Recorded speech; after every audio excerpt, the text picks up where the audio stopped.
Hey there, Franz. Welcome back to our channel. Today, we have a heartwarming story that beautifully illustrates the power of kindness and unexpected connections. Imagine this. A young woman, struggling to make ends meet, finds herself in a tough spot. One day, she musters the courage to approach a wealthy neighborhood, hoping to offer her cleaning services in exchange for a simple meal. It's a humble request, but it comes from a place of genuine need. Now, picture a millionaire who's just returned home after a long day.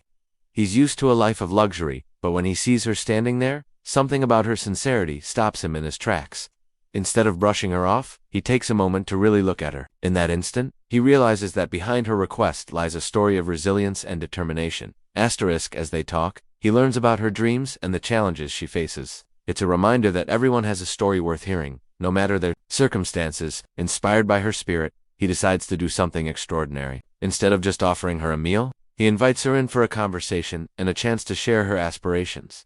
This encounter blossoms into a beautiful friendship where both of them learn valuable lessons. She teaches him about gratitude and the strength of the human spirit, while he shows her the importance of believing in oneself and the power of opportunity. In a world that often feels divided by wealth and status, this story serves as a gentle reminder that compassion knows no boundaries. It encourages us to look beyond appearances and to connect with one another on a deeper level. As days turned into weeks, the woman began coming back to the millionaire's home, not just to clean, but to talk, to share her thoughts, her dreams, her fears, and little by little, the walls around both their hearts began to come down. What started as a simple act of kindness grew into something much deeper, bond built not on wealth or status, but on empathy, humanity, and mutual respect. The millionaire learned that her name was Eva, and she used to be a teacher before. Life threw her into a whirlwind of hardship caring for her sick mother, losing her home, and ultimately, ending up on the streets with nowhere to go. Despite it all, she never stopped believing in the goodness of people.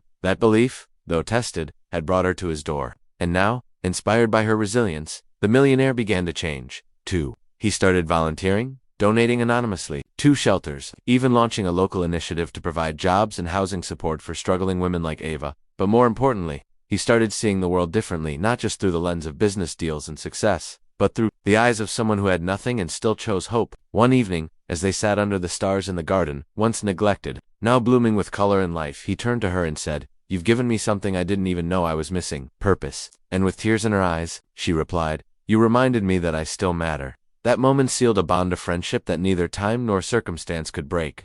Eventually, the media caught wind of their unlikely connection, and while some were skeptical at first, the sincerity of their journey spoke louder than any headline ever could. Eva went on to write a book about her experience, titled More Than a Meal, and it became a bestseller not because it was dramatic or sensational, but because it was real. And in every interview, she reminded people that compassion costs nothing, but means everything. The millionaire, once known only for his wealth, became known for his wisdom, his advocacy, and his unwavering belief that everyone deserves a second chance. Together, they co-founded a center for women in crisis, offering shelter, education, and employment training, all because one day, in the middle of a storm, a woman asked for a plate of food, and a man decided to listen.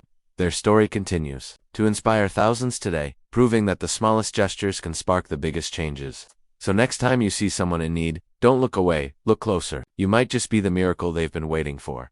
Months passed, and the center that Ava and the millionaire co-founded began to thrive. What started as a modest idea born from one act of kindness had now transformed into a haven of hope for dozens of women, each carrying her own story of pain, survival, and determination. Ava became a guiding light for many of them, not as someone who had all the answers, but as someone who had walked their path and still chose to rise. She'd sit with newcomers late into the night, listening more than speaking, offering not just food or shelter but something far more powerful, understanding. The millionaire, now known by his first name, Michael, no longer saw himself as a rescuer, but rather as someone being rescued from a life that, despite all the luxury, had felt empty for so long. He spent more time at the center than at board meetings. His priorities shifted from profits to purpose, from numbers to names, from buildings to people.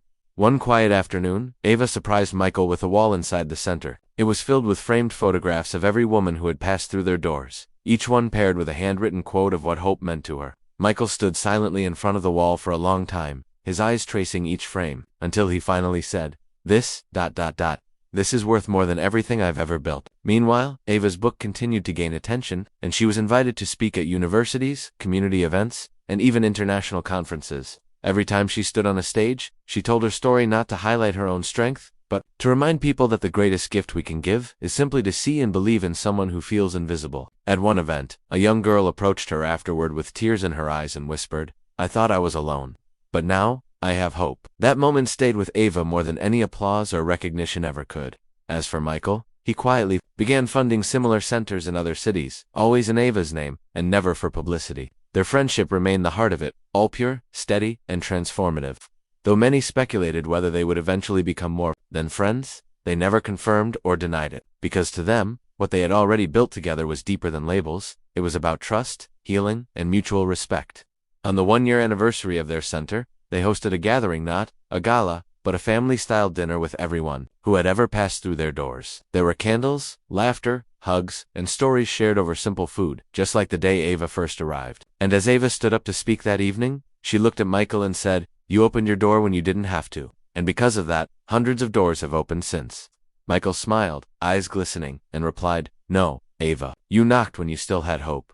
That's what opened everything." Their story became a symbol not just of charity, but of humanity, a reminder that no act of kindness is ever wasted, and that sometimes, the most unexpected moments can change not just one life, but many. So if you're listening to this now, ask yourself, who can you be kind to today? Whose story can you hear? Whose hand can you hold? Because in this vast world, it only takes one yes, one door, one plate of food, to start a ripple that touches thousands. And if Ava and Michael taught us anything, it's that compassion isn't about grand gestures. It's about showing up, heart open, when someone needs you most.